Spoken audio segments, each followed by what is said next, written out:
Le fond de l'abysse, là où la vérité et la fiction se dissolvent. Stanley Kubrick et les fausses images lunaires. Les rushs perdus. La théorie est connue, la réalisation cependant, elle, ne l'est pas. En 2015, un documentaire appelé Shooting the Moon prétend montrer une interview de Kubrick avant avoir filmé de fausses séquences de backup au cas où la mission échouerait. Le documentaire lui-même est une fiction déclarée, mais il a été pris pour vrai par des millions de personnes. Lost Media est celui-ci. Des sources journalistes de l'époque, dont un article du Sunday Times de 1969 jamais numérisé, évoquait l'existence d'un contrat entre la NASA et une société de production hollywoodienne pour produire des images de contingence, des images de remplacement, ce qui était dit comme au cas où. Cependant, vous en doutez que cette théorie n'est pas acceptée par tout le monde.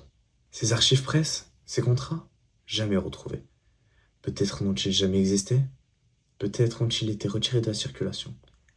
L'absence de preuve n'est pas une preuve d'absence, mais c'est quand même une absence. Les missions X-20, Gina Sawar et les pilotes qui ont volé dans le secret. Le programme X-20 Gina Sawar, un avion spatial militaire américain annulé en 1963 avant son premier vol habité, enfin officiellement. Des pilotes d'essai ont témoigné après leur retraite avoir participé à des vols de simulation et de préqualification dans des conditions qui ressemblaient à de vrais vols suborbitaux.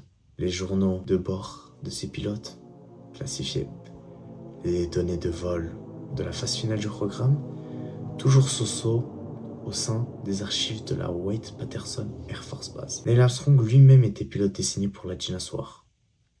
Ses notes personnelles sur cette période ont été données à l'université de Purdue après sa mort. Vous en doutez, mais certaines pages ont été déclarées comme absentes.